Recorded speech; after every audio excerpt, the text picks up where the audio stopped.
Binawi ni Ombudsman Jesus Crispin Remulla ang kanyang hiling na pagkapatupad ng dismissal order laban kay Senator Joel Villanueva. Matapos agad pumalag si Villanueva at naglabas ng dokumentong 2019 pa pala na dismiss ang kasong ito. Ang detalye sa report ni Isaiah Mirafuentes.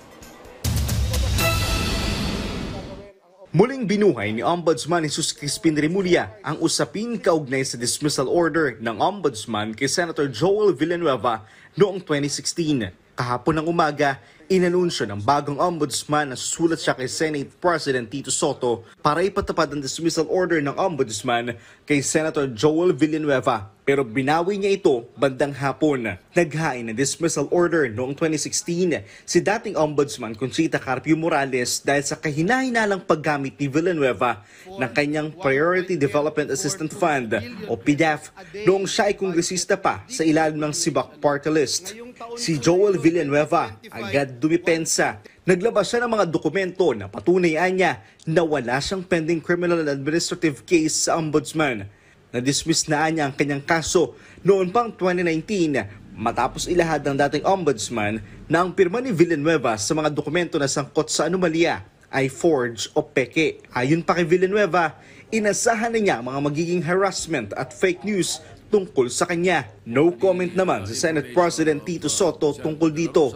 Sagot naman ni Ombudsman Remulla kay Villanueva, kahapon din lamang niya nakita ang pagbasura sa dismissal order noong 2019 na itinuturing ni Remulla na sorpresa at sekreto. Ayon pa kay Remulla, walang nakakaalam ng nasabing desisyon ni dating Ombudsman Samuel Martires. Giit ni Remulla, kanilang iimbestigahan ang nasabing patagong aksyon ng dating Ombudsman. Secret decision siya. Alam niyo ba yon? Did you know about it? Nobody knows about it. It's not harassment.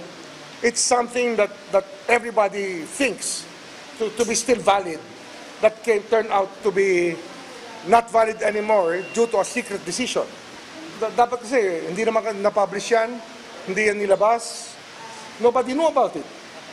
Kahit na sa Senate mismo, hindi nila alam yan. Even Tito Soto didn't know about it.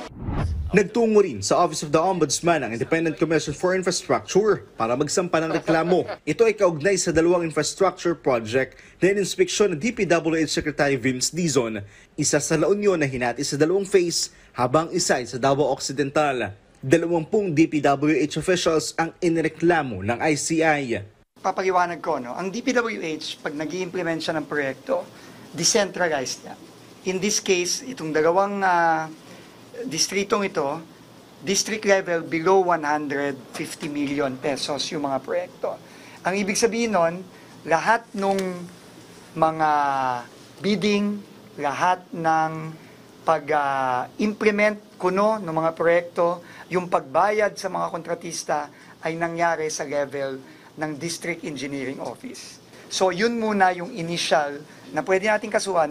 Person of interest naman ng Ombudsman, si Benguet Loan si Congressman Eric Yap, ACT-CIS Representative Ed Vic Yap at Sara Diskaya na silang beneficial owner ng magkaibang construction company na nakakubli ng kontrata ng magkaibang dalawang proyekto.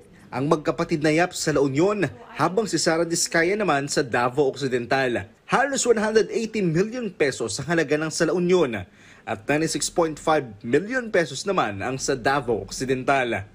Isaiah Mirafuentes para sa Pambansang TV sa Bagong Pilipinas.